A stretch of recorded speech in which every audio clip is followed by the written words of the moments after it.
Welcome to the deep dive. So, if you're a gym owner, maybe an operator, perhaps an entrepreneur kicking things off in fitness, or even a personal trainer wanting to grow your business, Hmm. well, this deep dive is definitely for you. Yeah. You live and breathe client results, don't you? I mean, you know better than anyone that consistency.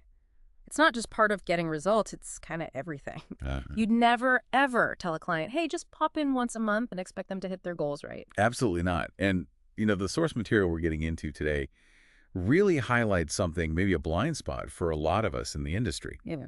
It's about applying that exact same idea, that non-negotiable consistency, to training your own team, Yeah. especially for, like, sales and service stuff. Ah, okay, I see where this is going. Let's dig into that. Mm-hmm. So our source is a white paper from jthomas. He's a gym business expert, and he makes this really compelling case. He argues that a big reason gyms sometimes struggle isn't that they hire bad people necessarily. It's that they don't apply that consistency principle to training their staff. Right. He's talking about building up your sales and service team with the same kind of discipline you'd use for physical fitness. It's a great parallel, isn't it? Yeah. Just like you'd structure workouts for a client consistently, aiming for a specific goal. Jim Thomas says you need to do the same for your team. Consistent, structured training aimed at driving performance, driving revenue. Yeah. He suggests most gyms are kind of asking their team to get sales fit by just, showing up now and then, which we know doesn't work for clients. Right, exactly. So our mission here is to really unpack this white paper, understand why this weekly training idea is framed as so crucial, Yeah. and then walk through the practical stuff, the how-to framework he gives. We want to show you how this source might help you build that team that consistently delivers, for your members and for your bottom line. It's really about closing that loop, isn't it? Taking the expertise you already have in getting results for people and applying it internally to your own team, your own operations. Okay, so let's start with the why. Why does this paper argue that weekly sales training is like non-negotiable for a gym team? Well, the core argument is pretty simple, but it's powerful. Training people just when they start, or maybe, a quick meeting once a month. Yeah, the standard approach maybe? Yeah, it's just fundamentally not enough. Yeah. It begs the question, right? If consistency is magic for clients, why expect great results from scattered, inconsistent training for your team's skills? Good point. So what are the key reasons the paper gives? Okay, so the first big one is how consistency builds confidence, real confidence. Right.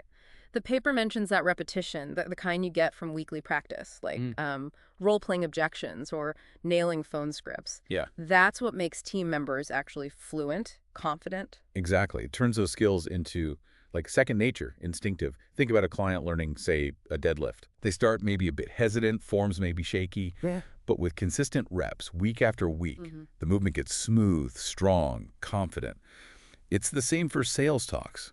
Weekly practice smooths out the awkward bits, the pauses, the ums. Yeah. And that fluency, it's not just nice to have. It makes your team sound competent, trustworthy.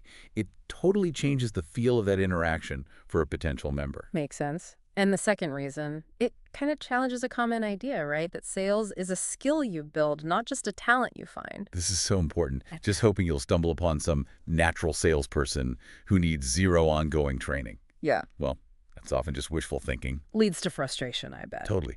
Jim Thomas argues the best performers in a gym setting are usually developed through consistent training effort. Weekly sessions aren't just about fixing mistakes. They're actively building the high-level skills you need. It's like your internal talent factory. Talent factory. I like that.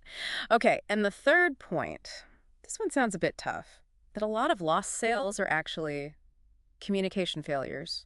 Yeah, it's a hard truth, but it's where so many opportunities just evaporate. People say no, not because they don't want to get fit, but maybe the message wasn't clear or the staff member stumbled on an objection. Or just seemed unsure. Exactly. Ah. Seems hesitant.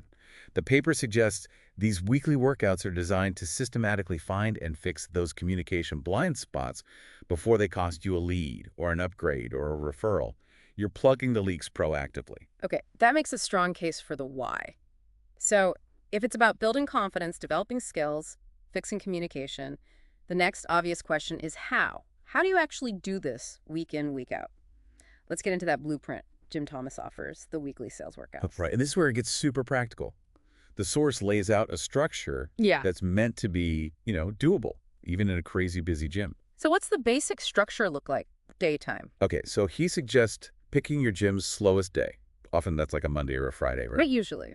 And the time commitment. It's deliberately short, just 30 to 45 minutes. Oh, okay. That's manageable. Yeah. And location. Flexible. Could be the gym floor if it's quiet, a conference room, back office. The main thing is just doing it consistently. And who's got to be there? Just the membership folks. Critical point here. Yeah. It's everyone involved in sales or service interactions. Everyone. Yeah. Front desk team, fitness consultants, your personal trainers, even PT managers. Basically, anyone who talks to prospects or members and influences their decisions needs to be in that room. Got it. Total team effort. Okay, so walk us through the actual workout template, the steps. Right. It kicks off with a warm-up, about 5 minutes, called the Win of the Week. Win of the week. Nice. What's that involve? Simple. Each person shares a recent success. Could be closing a tricky membership, getting a great review online, nailing a follow-up call, maybe upselling a PT package. Okay. And the purpose is kind of threefold.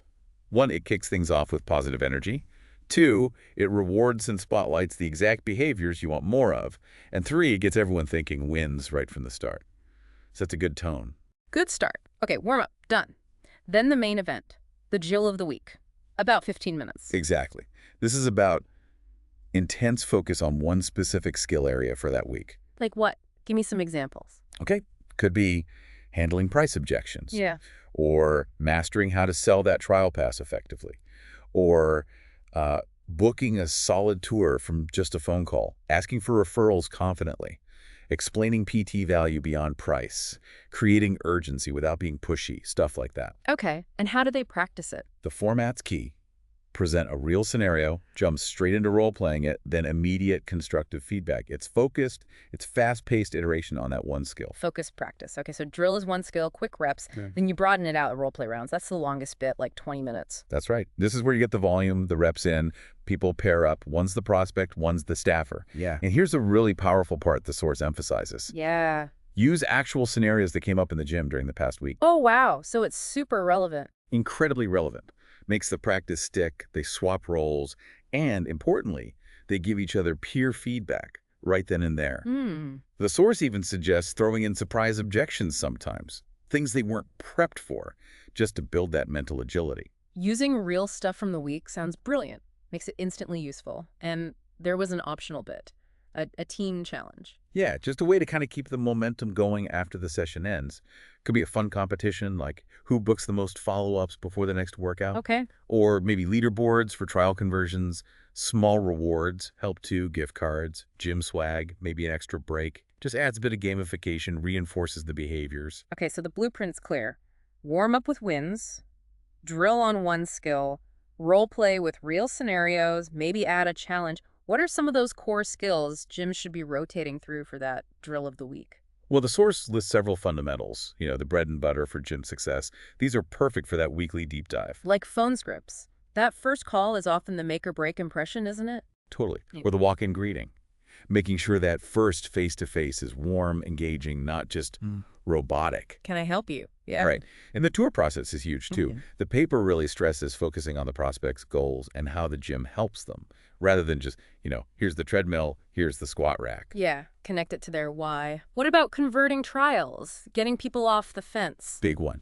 Yeah. How do you handle that I need to think about it response without letting them just walk away forever? Yeah. Practicing that is key. And personal training sales, shifting the conversation from cost per session to the actual results and transformation they're going to get. Focus on value. Exactly. And, of course, objection handling. Learning to see concerns not as roadblocks, but as chances to clarify value and build trust. There was also a pro tip in the paper about leading the sessions. Oh, yeah. Really smart one. Rotate who leads the weekly workout. Ah. It's simple but effective. When you have to actually prep and teach a drill, you have to understand it much more deeply yourself. Right. Teaching reinforces learning. Totally. Plus, it builds expertise across the team and develops peer leaders naturally. That makes a ton of sense. Okay, doing it weekly is crucial. We get that. But how do you stop these sessions from getting, stale or feeling like a chore? Good question. The source has ideas for keeping it fresh and engaging. Gamifying it is one we mentioned. Points, prizes, recognition. Okay. What else? Recording sessions sounded interesting. It can be incredibly powerful, letting team members actually watch themselves back. Oh, I'd hate that. But I see the value. Uh-huh. Yeah, it can be humbling. But you see things, body language, tone, filler words that you just don't notice in the moment. It really speeds up self-awareness and improvement. Okay. And mystery shopping. Calling your own gym. Sending in a friend. Yeah, this gives you priceless real-world data. You hear exactly how calls are handled, how tours are given, how objections are met when the team doesn't know it's a drill.